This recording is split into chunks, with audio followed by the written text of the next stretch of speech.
이스라엘 자손에게 이르라. 남자나 여자나 사람들이 범하는 죄를 범하여 여호와께 거역함으로 죄를 지으면 그 지은 죄를 자복하고 그 죄값을 온전히 갚되 5분의 1을 더하여 그가 죄를 지었던 그 사람에게 돌려줄 것이요, 만일 죄값을 받을 만한 친척이 없으면 그 죄값을 여호와께 드려 제사장에게로 돌릴 것이니 이는 그를 위하여 속죄할 속죄의 순양과 함께 돌릴 것이니라. 이스라엘 자손이 거제로 제사장에게 가져오는 모든 성물은 그의 것이 될 것이라.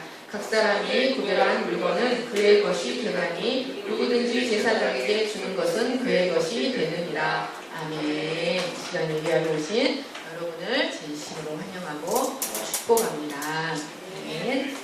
여러분, 어렵다 하더라도 말씀을 자꾸 들으면 이렇게 익숙해져서 쉬워집니다. 말씀이 쉬워지는 은혜가 여러분에게 임하시기를 간절히 축원합니다. 네, 우리는 지금까지 민수기의 처음 4장에서 오합지졸이었던 이스라엘 백성이 어떻게 질서정연한 하나님의 군대로 변모되어 갔는지를 살펴보았습니다. 여러분, 우리는 이를 통해서 하나님은 철저하게 질서의 하나님이라는 사실을 배웠습니다. 그런데 여러분, 청소하시는 분들은 우리가 뭘 알 수 있냐면요, 깨끗하게 정리하는 것은 참으로 어렵지만 그 질서가 깨지고 어지럽혀지는 것은 한순간이라는 것을 우리는 너무나 잘 알고 있습니다. 아무리 질서를 잡고 깨끗하게 정리했다 하더라도 어떤 규칙이 없이 가만히 놔두면 얼마 지나지 않아 엉망이 되어버리는 것입니다. 그래서 하나님은 하나님이 세우신 언약 공동체의 질서를 유지하기 위하여 몇 가지의 규칙을 정해 주셨습니다. 그것이 바로 민수기 5장, 6장의 내용입니다. 첫째는 부정한 자를 진영 밖으로 내보내라는 것이었습니다. 우리가 이것이 지난주 살펴보았던 말씀이었습니다. 두 번째로 손해 배상 규례에 대한 말씀을 주시고, 세 번째로 의심의 벽에 관한 말씀을 주십니다. 그리고 네 번째로 나시린 규례를 말씀하시고, 다섯 번째로 아론의 축복을 아론으로 하여금 이스라엘을 향해 이렇게 축복하라고 말씀하셨습니다. 하나님은 이를 통하여 하나님의 영광을 위해 거룩한 전쟁을 하러 가는 이스라엘 공동체에게 꼭 필요한 핵심 가치가 무엇인가를 가르쳐 주셨습니다. 첫째는 정결입니다. 두 번째는 연합 일치입니다. 세 번째는 하나님을 향한 온전한 헌신이요, 네 번째는 하나님으로부터 오는 언약적 축복입니다. 여러분, 이 세상에 존재하는 모든 종류의 언약 공동체에는 바로 이 네 가지의 기둥이 든든하게 세워져야만 그 모임에 하나님의 영광이 나타날 수가 있습니다. 첫 번째가 뭐라고요? 정결이에요. 여러분, 기본적인 하나님 앞에서 갖추어야 할 기본적인 상태가 정결입니다. 부부 사이나 또 친구 사이나 교회 안에도 정결하지 않으면 하나님의 은혜가, 하나님의 축복이 임하기가 어렵습니다. 그래서 하나님의 영광을 위해 존재하는 모든 공동체의 핵심 가치는 첫 번째 정결, 두 번째 연합, 세 번째 헌신, 네 번째 하나님의 축복입니다. 만약 이러한 요소가 조화롭게 이루어지지 않는다면 그 공동체는 그것이 가진 부정결로 인하여 얼마 지나지 않아 이지러지고 자멸하게 됩니다.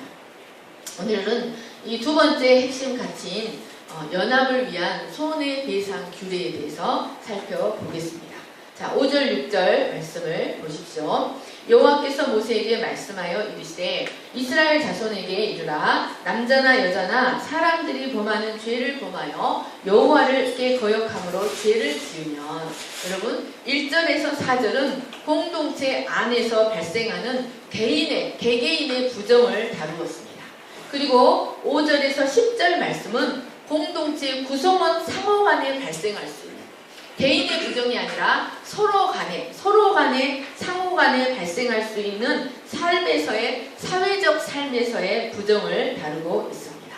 이스라엘은 가나안 땅에 하나님 나라를 실현하기 위해 하나님 언약을 앞세우고 나아가는 여호와의 군대였습니다.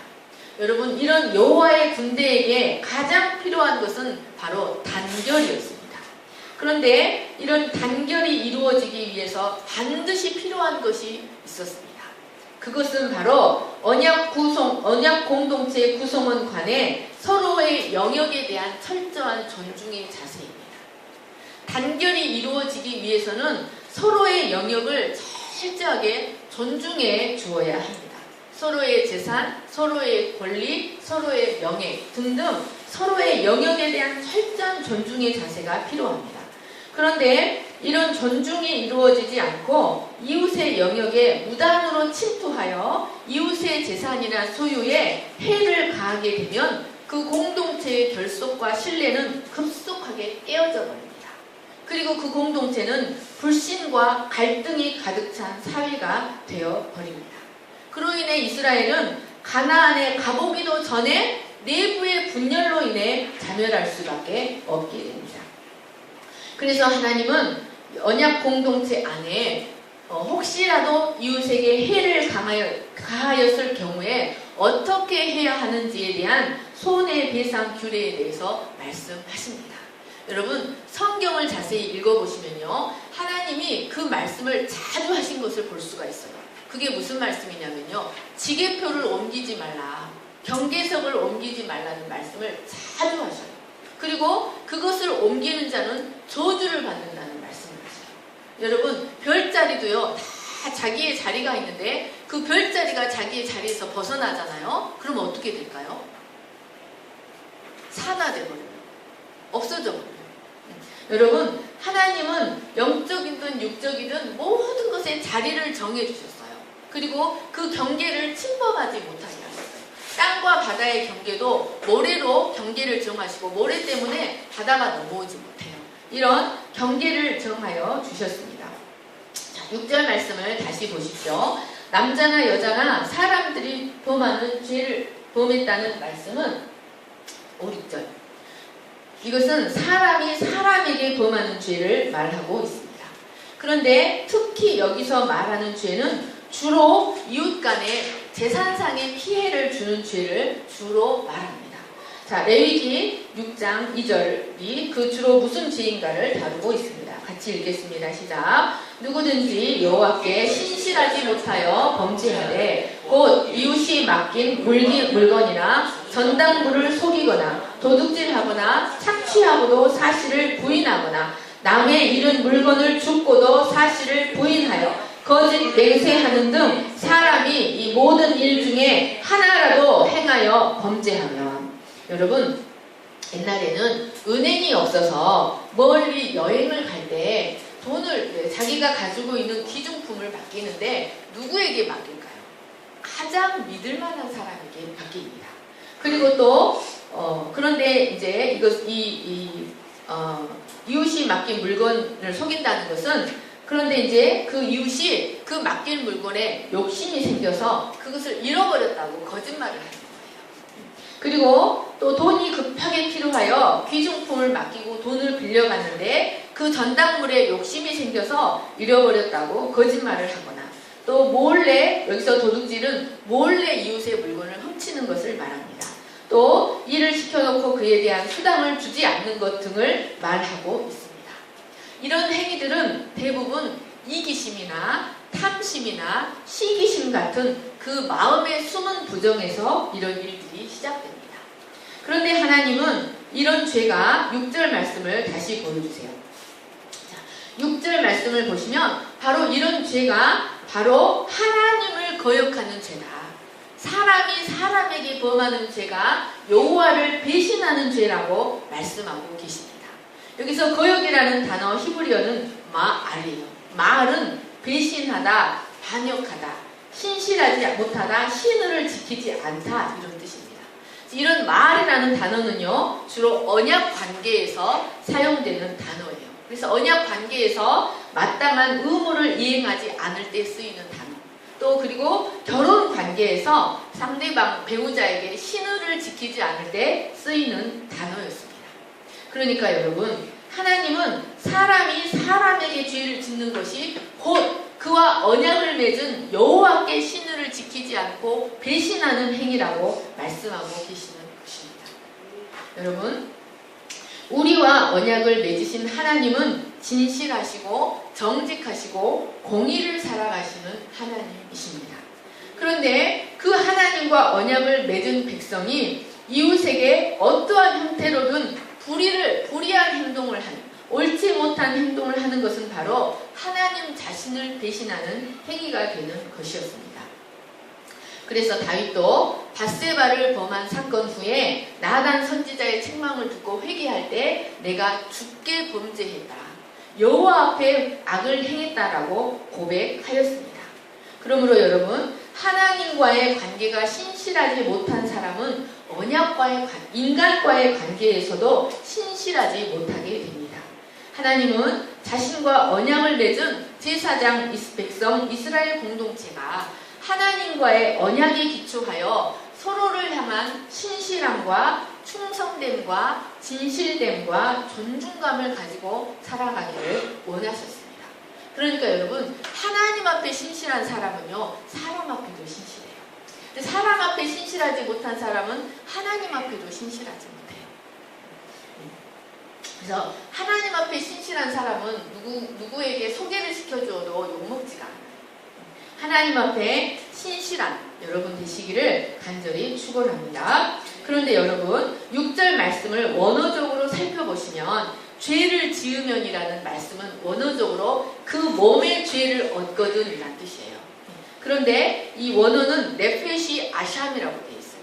네펫이라는 말은요, 이 몸이라는 단어는 단지 육체를 말하는 게 아니라 육체와 함께 영혼까지 포함한 전 인격을 가리켜요. 그리고 죄를 얻거든이라는 단어는요, 아샴이에요. 아샴이 어디서 나올까요? 속건죄가 아샴이에요. 속건죄라는 단어가 아샴이에요. 그런데 이 본뜻이 뭐냐면 죄 벌이 있다, 죄 책이 있다, 이런 뜻이에요. 그러니까 모든 죄는 죄를 범하면 반드시 죄 벌이 있다는 거예요. 그에 해당하는 죄 책이 남아있다는 말씀입니다. 그러니까 여러분, 이 말씀은 죄를 지으면이라는 말씀은 우리 성경에는 단순하게 나와 있지만 이 말씀을 원어적으로 보면 이 말씀은 죄를 범하는 자의 영혼에는, 죄를 범하게 되면 그 영혼에 죄 책이, 그 죄가 사함을 얻기까지 죄 책이 남아있다는 거예요. 그러니까 죄를 범하게 되면 여러분, 영혼의 죄 책이 남아있으면, 영혼의 죄 벌이 남아있으면 그 영혼이 평안할까요? 안 평안할까요? 결코 평안하지 않아요. 죄를 지으면 죄 벌이 영혼에 임하게 돼요. 그래서 그 영혼은 평강을 상실하게 돼요. 영혼의 안정감을 상실하게 됩니다. 그래서 죄를 범하는 자의 영혼에는 결코 참 평안이 있을 수가 없습니다. 여러분, 하나님은 자신과 언약을 맺은 이스라엘 백성들에게 출애굽기와 레위기의 율법을 통하여 반복해서 무엇을 가르치셨냐면 모든 죄에는 반드시 아샴이 따른다는 것을 가르치셨어요. 모든 죄에는 반드시 죄 벌이 따른다는 것을 누누이 반복해서 가르치셨습니다. 그래서 하나님은 이스라엘이 아무리 작은 죄를 할지라도 그 죄에 대한 대가를 치르는 훈련을 시키셨어요. 죄 벌을, 대가를 치르는 훈련을 시키고 이를 통해서 죄 범하는 것을 두려워하며 살아가기를 원하셨습니다. 왜 죄 벌이 있냐면 하나님은 절대적으로 공의하신 분이시기 때문입니다. 하나님은 절대적으로 공의로우셔서 아무리 작은 죄라 할지라도 그 죄에 대한 마땅한 대가를 치르게 하십니다. 이것이 하나님이 세우신 영적 세계의 질서요, 그 원리입니다. 그런데 여러분, 자비로우신 하나님은 그 죄 벌로부터 해방을 받을 수 있는 길을 우리에게 가르쳐 주셔요. 그 죄를 말소할 수 있는 길을 우리에게 보여주십니다. 그것이 바로 오늘 말씀입니다. 자, 7절, 8절 말씀을 같이 읽겠습니다. 시작. 그 지은 죄를 자복하고 그 죄값을 5호전이 갚되 5분의 1을 더하여 그가 죄를 지었던 그 사람에게 돌려줄 것이요, 만일 죄값을 받을 만한 친척이 없으면 그 죄값을 여호와께 드려 제사장에게로 돌릴 것이니 이는 그를 위하여 속죄할 속죄의 순양과 함께 돌릴 것이니라. 자, 그러면 그 죄에 대한 죄값을 말소할 수 있는 첫 번째 길이 무엇입니까? 첫 번째는 먼저 죄를 자복해야 합니다. 여기서 자복하다는 말은 자기 스스로의 의지를 가지고 하나님과 사람 앞에서 공개적으로 죄를 인정하라. 공개적으로 죄를 고백하라는 말씀입니다. 그래서 하나님은 이스라엘 백성들이 속건제나 속죄제를 드릴 때 반드시 무슨 과정이 있냐면 이렇게 안수를 하면서 죄를 고백하는 과정을 거치게 하셨어요. 그것이 대제사장이든 일반 백성이든 모두 그 과정을 반드시 거쳐야 했습니다. 그런데 여러분, 인간은 기본적으로 자신의 죄를 숨기고자 하는 본성을 갖고 있습니다. 그래서 그런 인간에게 죄를 고백한다는 것은 결코 쉬운 일이 아닙니다.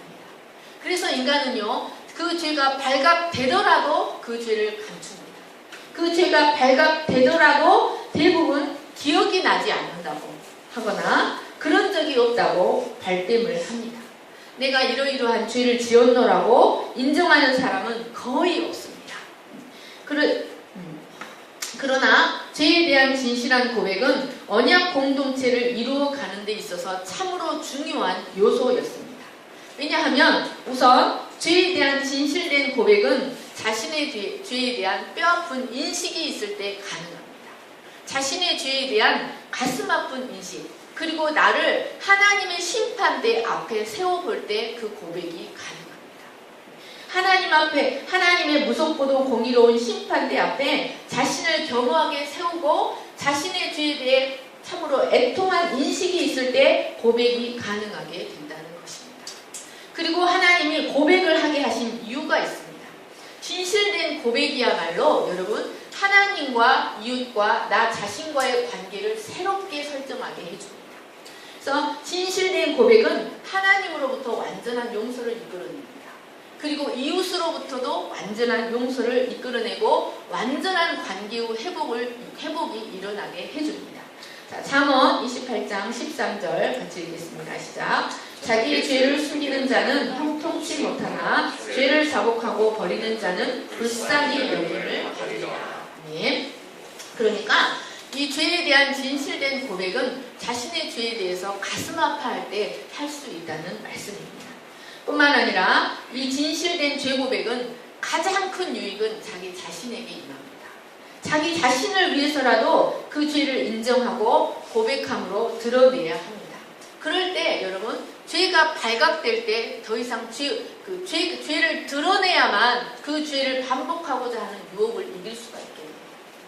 죄를 드러낼 때 죄의 유혹 앞에 무너지지 않게 되고 그 죄를 이길 수 있는 발판을 마련하게 됩니다. 그러므로 죄에 대한 진실된 고백은 하나님과 이웃과 자기 자신과 새로운 단계로 들어서게 해줍니다. 만약에 죄를 범했는데 진실된 고백을 하지 않고 단순히 물질적 손해만 배상하는 것으로 끝나버린다면 그것은 진정한 의미의 회개라고 할 수가 없습니다. 여러분, 죄는요, 자기가 드러내지 않으면 나중에는 하나님이 다 드러내게 하시는 원리가 있어요. 그런데 자기가 드러내고 인정할 때 그 데미지가 덜해요. 그것을 감춰놓고 있다가 나중에 하나님이 다 발각시키면 데미지가 정말 커요. 여러분, 만약 진실된 고백이 없이 단순한 물질적 손해만을 배상하는 것으로 끝나버린다면 그것은 참된 의미의 회개라고 할 수가 없고 오히려 하나님과 사람과 자기 자신을 기만하는 행위가 되어버릴 수 있습니다. 자, 7절 말씀을 보시기 바랍니다. 두 번째로는 그 죄값을 온전히 갚아야 합니다. 첫 번째는 자백이요, 두 번째는 온전한 배상입니다. 여러분, 하나님은 죄를 고백하는 것으로만 끝나지 않게 하시고 반드시 자신이 손해를 입힌 것에 대한 완전한 배상을 하게 하셨습니다. 여기서 온전히 갚으라는 말, 온전이라는 말은 베로쇼입니다. 이 말은 최상으로 갚으라는 뜻이에요. 원금대로 갚으라, 자신이 손해를 입은 것에 대해 조금의 남김도 없이 갚으라, 이런 뜻입니다. 그러니까 여러분, 최상으로 갚으라는 말은요, 상대방의 분노가 풀리고 상대방이 완전히 그 상대방과의 관계가 완전히 회복될 때까지 배상하라는 뜻입니다. 그래서 하나님은 충분한 배상이 되게 하기 위하여 기본적으로 원금의 5분의 1을 더한 20%를 얹어서 배상하도록 하셨습니다. 그런데 여러분, 출애굽기 말씀을 보시면 이것보다 더한 배상, 그러니까 소 하나에 5으로 갚는 500%의 배상, 그리고 양 하나에 4으로 갚는 400%의 배상까지 말씀하셨어요. 자, 출애굽기 22장 같이 읽겠습니다. 시작. 사람이 소나 양을 도둑질하여 잡거나 팔면 그는 소 한 마리에 소 5마리로 갚고 양 한 마리에 양 4마리로 갚을지니라. 도둑은 반드시 배상할 것이나 배상할 것이 없으면 그 몸을 팔아 도둑질한 것을 배상할 것이요, 도둑질한 것이 살아 그의 손에 있으면 소나 낙이나 양을 막론하고 갑절을 배상할지니라. 장로님, 방에 여기 마이크 되는 거 한번 봐주세요. 그의 손에 있으면 소나 낙이나 양을 막론하고 갑절을 배상할지니라. 사람이 밭에서나 포도원에서 짐승을 먹이거나 자기의 짐승을 놓아 남의 밭에서 먹게 하면 자기 밭에 가장 좋은 것과 자기 포도원에 가장 좋은 것으로 배상할지니라. 여러분, 하나님은 최소한 기본적으로 원금의 5분의 1을 더하여 배상하게 함으로써 상대방이 입은 물질적 피해뿐만 아니라 정신적 피해까지도 배려하여 배상하도록 하시는 합리적 배상 원칙을 가르치셨습니다. 이를 통해서 자신이 죄를 범한 것에 대한 책임을 지기를 원하셨고, 언약 공동체 구성원 간에 진실된 신뢰의 관계가 회복되기를 원하셨습니다. 그러면 7절 말씀을 다시 보세요. 그런데 만약 그 배상을 받을 사람이 죽었을 경우에는 어떻게 해야 할까요? 근족이 와서 그 배상을 받습니다. 그 근족을 히브리어로 뭐라고 했습니까? 고엘이라고 했죠. 그래서 일촌이란 뜻이에요. 우리의 고엘이 누구예요? 하나님이 우리의 고엘이에요. 그리스도가 우리의 고엘입니다. 근족에게 배상을 해야 했습니다. 그런데 근족마저 없다면 그 배상금을 제사장에게 돌려서 성전의 직무를 위해 사용하게 했습니다. 배상을 받을 근족이 없다고 해서 배상의 책임이 면제되는 것은 아니었습니다. 하나님은 이를 통해 죄를 범했을 경우에 반드시 피해 보상이 따른다는 준엄한 속죄의 원칙을 가르치고자 하셨습니다. 이로써 죄에 대한 회개가 말로만이 아니라 행함이 따르는 진실된 회개가 되어야 한다는 것을 가르치셨습니다. 그래서 그런 점에서 볼 때 자신에게 피해를 입은 사람에게 4배를 보상하겠다고 한 사람이 있어요. 누굴까요? 삭개오입니다. 삭개오. 그래서 삭개오의 회개는 진실된 회개였다는 것을 알 수가 있습니다. 여러분, 이것은 속건제의 개념을 설명하는데요. 속건제의 중요한 기능이 있습니다. 속건제의 중요한 기능은 바로 죄를 범한 자의 양심의 해방을 주기 위함이에요. 양심의 자유를 주기 위한 기능이 속건제의 기능이에요. 그러니까 여러분, 이 피해자에 대한 적절한 배상은 죄를 범한 자로 하여금 양심의 가책에서 벗어나 자유롭게 하는 효과가 있습니다. 만약 다른 사람에게 손해를 끼친 것에 대해서 자복도 하고 하나님 앞에 회개도 했지만 상대방에게 충분한 배상을 하지 못했을 경우에 무엇이 남아있냐면 그 사람의 양심의 가책이 남아있습니다. 그래서 늘 껄끄럽고 자유함이 없어요. 완전한 해방이 없습니다. 그래서 하나님은 반드시 배상을 하도록, 그 상대방뿐만 아니라 자신의 양심의 자유를 위해서 반드시 배상하도록 말씀하셨습니다. 그래서 친족이 없을 경우에는 제사장에게까지 줌으로써 양심의 가책에서 벗어나도록 하셨습니다. 또한 피해자에 대한 합당한 보상은 사건 당사자들 뿐만 아니라 사건 당사자인 가해자와 피해자들 뿐만 아니라 다른 구성원을 위해서도 필요한 것이었습니다. 왜냐하면 죄를 범한 사람이 진실되게 자복하는 모습과 피해자를 향하여 충분한 배상을 해주는 모습을 통해 무엇을 볼 수가 있냐면 우리 공동체 안에 하나님의 공의가 이루어지는 모습을 보고 그 공동체에 대한 만족감을 갖게 됩니다. 그 공동체에 대한 자부심과 안정감을 갖고 그 공동체의 구성원으로 소속되어 있을 수가 있게 된다는 말씀입니다. 그러므로 합당한 배상의 원리는 하나님 나라 공동체의 공의와 질서와 참된 행복을 위해서 반드시 필요한 것이었습니다. 여러분, 레위기는 이스라엘 백성들이 자녀들이 글씨를 알기 시작하면 제일 먼저 가르치는 성경책이 무엇이라고 했습니까? 레위기예요. 우리가 볼 때는 레위기가 어려워 보이지만 여러분, 이 레위기는 하나님 나라의 백성으로서의 성숙한 시민의식을 가르쳐줍니다. 그래서 내 아이가 글씨를 읽기 시작하면 창세기를 가르치는 것도 아니고 잠언을 가르치는 것도 아니고 레위기부터 가르쳐요. 하나님의 백성으로서 어떤 모습으로 살아가야 하는지를 가르치는 겁니다. 그러니까 여러분, 밀양이라는 영화 아시죠? 밀양이라는 영화에서 그 자녀를 유괴해갖고 죽여가지고 그 겨우 전도받아서 가서 그 죽인 사람을 용서했어요. 그래서 이제 내가 너를 용서했다는 것을 가르쳐주기 위해서 그 죽인 사람을 찾아갔어요. 그런데 죄인이 감옥에서 하나님을 만나고 나는 나는 평안합니다. 나는 하나님께 용서를 받았습니다. 자매님도 하나님을 만나십시오. 이 사람이 뭐라고 그래요? 내가 용서 안 했는데 하나님이 뭔데 당신이 먼저 용서합니다. 이 영화가 이게 맞는 거예요? 틀린 거예요. 틀린 거예요. 성경적으로 볼 때 틀린 거예요. 그래서 이제 그 사람이 엇나가기 시작하면서 이렇게 막 집회하고 있는데 그 유행가 막 틀어버리고 막 이렇게 나오고 거짓말이야 그 틀어버리잖아요. 사랑하는 여러분, 우리는 성경 전체를 통해서 하나님 나라의 백성으로 살아가는 원리를 배워야 합니다. 아멘. 자, 세 번째로 하나님은 자백이나 배상을 했다고 해서 죄의 문제 해결이 다 끝난 것이 아니라고 하셨습니다. 여러분, 여기에 더하여 하나님께 속건제를 드려야 합니다.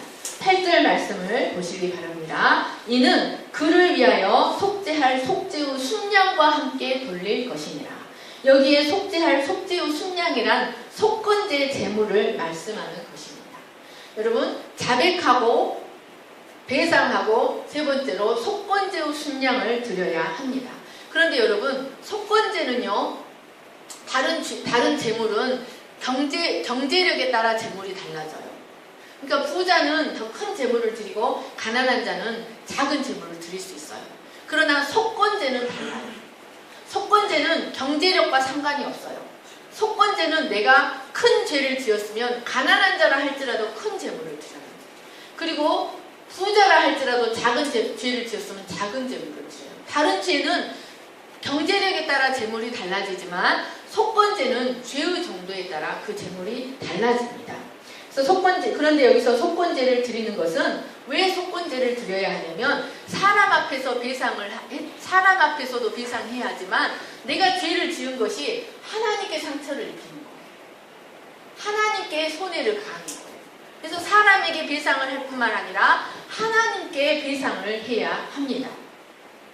또한 하나님은 뿐만 아니라 이 속건제 제사를 통하여 제물의 죽음을 통해 무엇을 가르치냐면 죄를 싹쓴 사망이라는 하나님의 공의가 반드시 실현되어야 한다는 것을 가르치셨습니다. 하나님은 그래서 이 8절 말씀을 보시면 속죄라는 단어가 반복되어 있어요. 그러니까 이 죄를 지은 것에 대한 생명의 대가를 반드시 치름으로써 속죄가 이루어져야 한다는 사실을 강조하고 있는 말씀인 것입니다. 그러니까 여러분, 죄에 대한 완전한 용서는 내가 자백하고 또 내가 배상했다고 해서 끝나는 게 아니에요.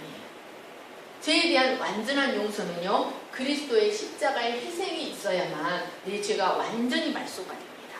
그래서 속건제의 순양은 바로 이 그리스도의 희생을 상징하고 있는 것입니다. 아멘. 예수님은 우리를 위한 속건제 제물이 되셨습니다.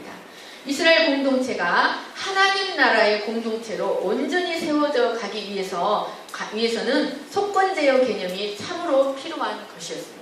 하나님은 이를 통해 상대방의 재산이나 소유나 영역을 위협하거나 침범하지 못하도록 하셨습니다. 그리고 상대방의 영역을 존중하며 살아가도록 하셨습니다. 하나님은 왕이라도 왕의 영역을 정해주셔서 하나님 왕에게는요, 더 넓은 영역을 정해주셨어요. 왜냐하면 그 영역 가지고 만족하라는 거예요. 그래서 백성의 영역을 침범하지 못하도록 왕의 영역, 제사장의 영역, 각 사람의 영역을 정해 주셨습니다. 자, 신명기 19장 같이 읽겠습니다. 시작. 내 하나님 여호와께서 내게 주어 차지하게 하시는 땅, 곧 내 소유가 된 기업의 땅에서 조상이 정한 내 이웃의 경계표를 옮기지 말지니라. 그의 이웃의 경계표를 옮기는 자는 저주를 받을 것이라 할 것이요 모든 백성은 아멘 할지니라. 여러분, 이 속건제의 개념은 첫째로 이웃의 영역에 대한 철저한 존중의 자세로 살아가야 한다라고 하셨습니다. 이것은 사람이 정한 것이 아니라 하나님이 정하신 것입니다. 자, 여러분, 그리고 두 번째는 죄는 그 죄가 주는 이익보다 죄가 주는 대가가 훨씬 크다는 것을 자기 백성에게 가르치고자 하셨습니다. 여러분, 사람들이 누군가에게 남을 속이고 빼앗고 폭력을 가하고 상대방을 모함하는 것은 그것을 통해 내가 이익을 얻기 위함이에요. 그런데 하나님은 자기와 언약을 맺은 이스라엘 백성들에게 속건제와 속죄제를 통하여 무엇을 가르치시냐면 죄에 대한 대가를 철저하게 치르게 하심으로써 죄가 주는 이익보다 죄가 주는 손해가 훨씬 크다는 것을 가르치고자 하셨습니다. 그래서 이를 통해서 죄를 범하고자 하는 유혹을 이기도록 하셨습니다. 네, 여러분 다윗을 한번 생각해 보십시오. 만약에 그가 우리아의 아내, 남의 아내를 빼앗은 거잖아요. 우리아의 아내를 밧세바를 빼앗음으로써 밧세바를 은밀하게 빼앗고 우리아를 억울하게 죽임으로써 그의 가문에 칼이 끊이지 않고 생떼 같은 여러분 압살롬은 머리부터 발끝까지 흠이 없었다. 그리고 암논도 마찬가지고 다말도 마찬가지고 여러분 그 생떼 같은 너무나 귀한데 새끼들이 이 상수리 나무에 이 머리가 걸려서 목이 댕강댕강 잘려 죽을 것이라고 생각했더라. 그런 날이 내게 올 것이라고 생각했다면 우리아의 아내를 빼앗았을까요? 내 아들이 왕궁에서 내 후궁들을 백주대낮에 왕궁 옥상에서 후궁들을 취하고 그 아들 때문에 내가 도망가게 되고 그런 내 집에 칼이 끊이지 않는 날이 올 것이라를 알았더라면 다윗이 밧세바를 범했을까요? 그것을 알고도 범했을까요? 시습? 그랬을까요? 결코 범하지 않았을 것입니다. 여러분 뿐만 아니라 아합을 생각해 보세요. 아합이 자기 궁전 밑에 있는 나봇의 포도원을 보고 너무 마음에 들었어요. 우리 장로님처럼 나봇은 너무 부지런해가지고 그 포도원을 열심히 갖고서 다른 포도원보다 너무 귀했어요. 아합이 그걸 갖고 싶은 거예요. 그래서 그것을 갖고 싶어서 병이 나니까 자기 부인 이세벨이 간교하게 계계를 써서 나봇을 죽이고 그 포도원을 빼앗은 거예요. 그래서 하나님이 선지자를 통해서 뭐라고 말씀하십니까? 열왕기하 21장 19절 같이 읽겠습니다. 시작. 너는 그에게 말하여 이르기를 여호와의 말씀이 내가 죽이고 또 빼앗았느냐 하셨다 하고 또 그에게 이르기를 여호와의 말씀이 걔들이 나봇의 피를 핥은 곳에서 걔들이 내 피 곧 내 몸의 피도 핥으리라 하셨다. 여러분 아합은 전쟁을 나갈 때 왕만 죽이면 전쟁이 끝나잖아요. 그래서 왕의 옷을 여호사밧하고 같이 전쟁을 나가는데 여호사밧에게는 왕의 옷을 입히고 자기는 평군인의 옷을 입고 나갔어요. 그런데 여러분 여호사밧을 죽이려고 왔는데 그러니까 그들이 아람 군대들이 이 북이스라엘 왕이 아니구나 하고 여호사밧을 놔줘요. 그럼 아합은 평군인의 옷을 입고 나갔으니까 살았을까요? 우연히 적군이 쏜 그 화살에 맞았어요. 그래가지고 빨리 나가면 살 수가 있는데 전쟁이 너무 치열해서 그 전쟁 중에 갇혀서 피가 싹 쏟을 때까지 죽은 거예요. 그래서 그 병거에서 피를 싹 쏟고 고통하면서 죽었어요. 그래서 그 피를 이제 강에서 씻을 때 개들이 그 피를 핥았어요. 여러분 아합이 자기가 나봇의 포도원을 빼앗은 것 때문에 자기가 그렇게 비참하게 죽을 것이라는 것을 알았다면 그 포도원을 함부로 빼앗았을까요? 결코 그렇지 않았을 것입니다. 사랑하는 여러분, 하나님은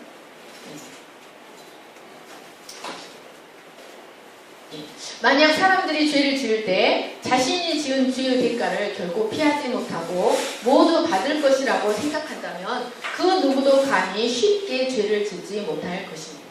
그러나 이 사실을 간과하며 살고 있기 때문에 함부로 죄를 짓고 이웃의 영역에 함부로 침투합니다. 그러나 우리는 하나님은 반드시 죄의 대가를 치르게 하신다는 사실을 기억하며 살아가야 합니다. 설령 여러분, 죄는 결국 내 삶에 큰 손해를 가져옵니다. 설령 이 세상에서 죄의 대가를 받지 않게 된다 할지라도 여러분, 마지막 날 하나님 앞에 서는 순간 우리는 우리가 행한 것에 대한 모든 대가를 치러야 하게 될 것입니다. 그때에는 이 세상에서 죄로 인해 얻었던 이익들이 원망스러울 만큼 큰 고통을 영원히 맛보게 될 것입니다. 그러므로 우리는 하나님이 정해주신 영역에 만족하고 이웃의 영역을 존중하며 살아가는 법을 배워야 합니다. 뿐만 아니라 여러분, 이 속건제의 개념은 대인적 속건제가 있을 뿐만 아니라 대신적 속건제가 있어요. 여러분, 이것은 이웃의 영역만을 존중할 것이 아니라 하나님에게는 하나님의 영역이 있고 사람에게는 사람의 영역이 있고 동물에게는 동물의 영역이 있어요. 그 영역을 정해 주신 하나님을 향하여 우리는 가장 큰 언약의 대상인 하나님의 영역을 침투하지 않아야 합니다. 여러분, 하나님께서 인간에게 모든 것을 주셨어요. 그런데 딱 그 영역만은 침투하지 말라고 하신 것이 있어요. 그게 바로 선악을 알게 하는 나무만은 먹지 말라. 이것은 하나님의 영역이라고 하셨어요. 그러니까 생명에 대한 주권은 하나님의 영역이에요. 그리고 선과 악에 대한 판단의 주권은 하나님의 영역이에요. 그런데 인간이 이것을 어기고 하나님의 영역인 선악을 따먹어버렸어요. 그리고 자기가 자기 생명의 주관자가 되고 자기가 자기 인생의 왕이 되고 자기가 선악을 판단하는 선악의 주관자가 되어버렸습니다. 여러분, 하나님이 만지지 말라고 하신 것을 만지면 뭐가 되냐면 헤렘이 돼요. 헤렘. 헤렘이란 진노의 대상으로 바쳐진 것이라는 뜻이에요. 그 여리고성을 하나님이 만지지 말라고 했어요. 여리고성을 정복할 때 여리고성의 물건을 만지지 말라고 했어요. 그런데 아간이 그것을 만졌어요. 그래서 아간이 헤렘이 되어버렸어요. 우리는 하나님의 영역을 만지지 말라고 했는데 우리가 그것을 만짐으로 우리는 헤렘이 되어버렸어요. 여러분, 가만히 생각해 보세요. 내가 생각할 때 선이면 선이에요. 내가 생각할 때 악이면 악이에요. 우리는 우리 자신이 선악의 주관자가 돼서 살아가요. 그럼 우리는 하나님의 영역을 침범한 헤렘인 거예요. 근데 그래서 우리는 하나님을 향하여 배상해야 됩니다. 그런데 우리는요, 극빈자예요. 하나님을 향해서 배상할 능력이 없어요. 그래서 우리를 위한 속건제물이 되신 분이 계십니다. 이사야 53장에 보면 예수님이 속건제물로 오셨다. 우리의 죄를 배상해 주시는 하나님의 공의를 만족시키고 우리의 죄를 배상해 주시는 속건제물로 오셨다고 말씀하고 계십니다. 사랑하는 여러분, 그리스도께서 우리를 위하여 십자가에서 우리를 위한 진노의 대상 헤렘이 되시고 속건제가 되셨다는 것을 기억하시기를 간절히 축원합니다.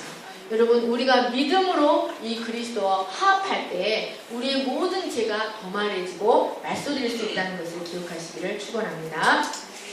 9절 10절 이제 끝나갑니다. 시작. 이스라엘 자손이 거제로 제사장에게 가져오는 모든 성물은 그의 성물이 그의 것이 될 것이라. 각 사람이 구별한 물건은 그의 것이 되나니 누구든지 제사장에게 주는 것은 그의 것이 됩니다. 여기서 거제는 하나님께 공손하게 제물을 들어 올렸다가 내려놓는 행위로 제사자가 하나님께 바친 것을 다시 하나님께로부터 되돌려 받는다는 의미가 있었습니다. 이것은 화목제물에서 제사장 몫으로 돌아가는 것을 의미하였습니다. 또 10절에 각 사람이 구별한 물건이란 이스라엘 자손이 자신의 소유 중에서 특별히 하나님께 바치기 위해 따로 구별한 것들을 말합니다. 그러니까 첫 열매나 각종 11조나 낙헌 예물이나 전쟁에서 얻은 전리품들을 말합니다. 이런 것들은 모든 소유가 다 하나님의 은혜라는 것을 고백하는 감사의 제물이었습니다. 이런 것들은 하나님께서 제사장의 소유다라고 말씀하셨습니다. 그래서 제사장 뜻대로 사용할 수 있다라고 하셨습니다. 여러분, 민수기나 레위기를 반복해서 읽어보면요, 하나님께서 이것은 제사장 몫이란 이 9절 10절 말씀을요 구석구석 마치 후렴구처럼 구석구석 반복해서 기록한 것을 볼 수가 있습니다. 왜 하나님께서 이 말씀을 지금 상관없는 것처럼 보이는데 이 말씀을 구석구석 이제 기록해 놓으시냐면 바로 이스라엘이 신정 국가이기 때문에 그랬습니다. 이스라엘은 하나님이 왕이 되어서 하나님의 통치를 받는 나라예요. 그런데 그 하나님의 통치를 대행하는 사람이 있어요. 그들이 바로 제사장들과 레위인들이에요. 그래서 그들은 하나님의 성소에서 제사의 직무를 감당하고 율법을 연구해서 백성들에게 율법을 가르침으로써 그들이 하나님의 통치 가운데 살아가는 백성이 되도록 해야 했습니다. 그런데 하나님은 이런 제사장들에게 기업을 주지 않으셨어요.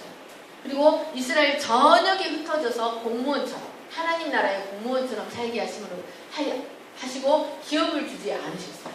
그래서 이스라엘 백성은 제사장과 레위인들이 하나님 나라의 대행자, 공무원으로 살 수 있도록 하기 위해서 이스라엘 백성들은 그들에게 분깃을 기업을 줘야 하는 책임이 있었던 거예요. 그래서 이 제사장과 레위인들에게 기업을 주지 않으면 이 하나님 나라 공동체가 돌아가지가 않아요. 그래서 이 말씀을 반복해서 하시는 거예요. 그런데 이스라엘 백성이 제사장들과 레위인들에게 이런 각종 구별한 물건들을 드렸을까요? 안 드렸을까요? 드리지 않았어요. 그래서 제사장과 레위인들이 나중에 보면 제사장직을 버려요.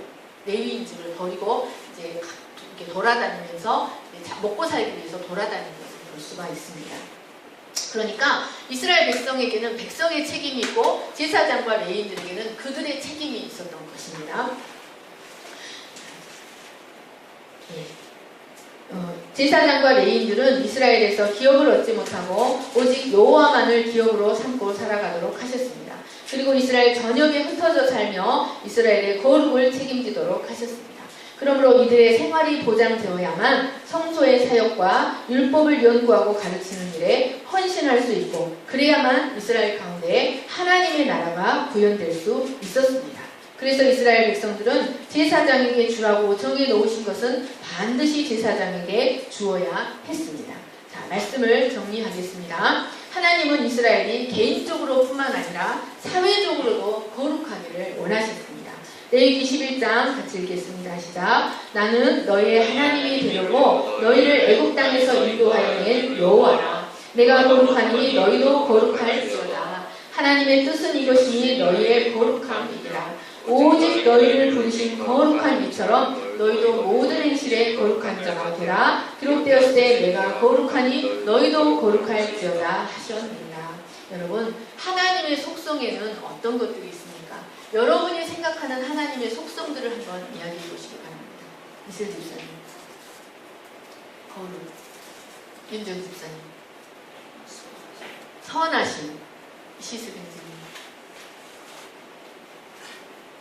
하나님의 속성, 사랑, 자비, 지혜, 전능하심. 여러분, 하나님의 속성에 여러 가지가 있는데 이 속성 중에 가장 많이 언급되는 속성이 바로 거룩입니다.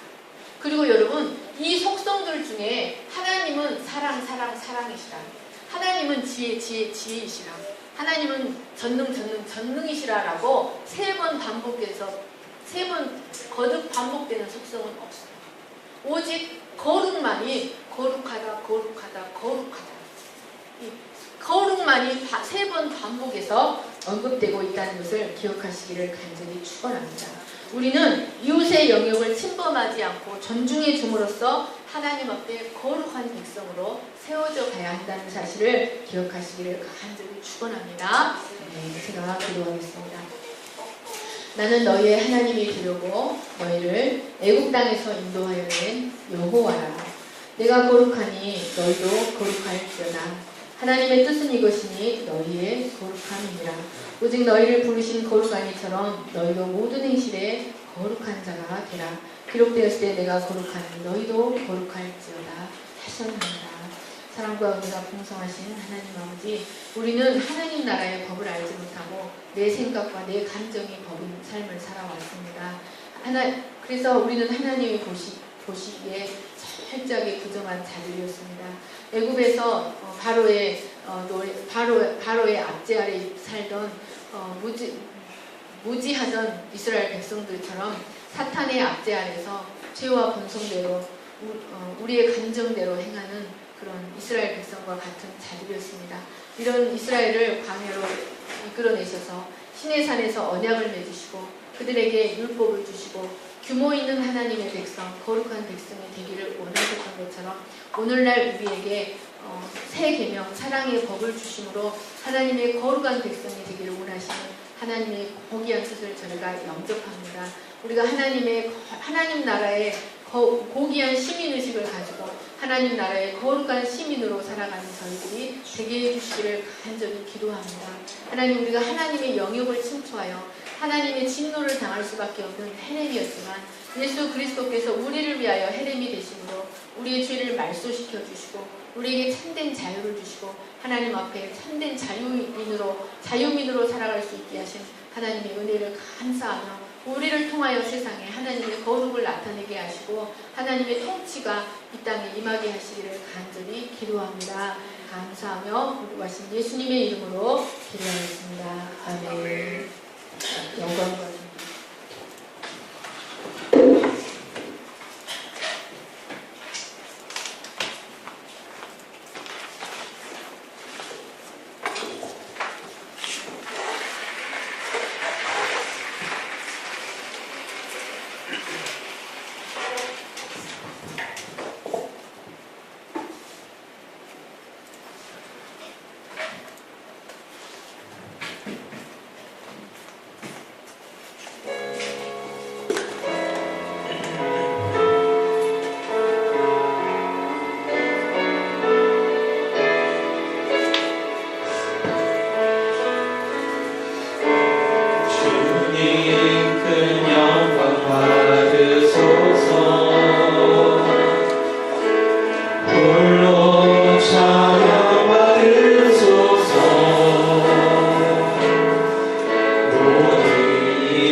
9시에서 3시 박정석 선교사님께서 월목금 다음 주 하겠습니다. 시간 되신 분들 참석하시기 바라겠습니다. 기도하겠습니다.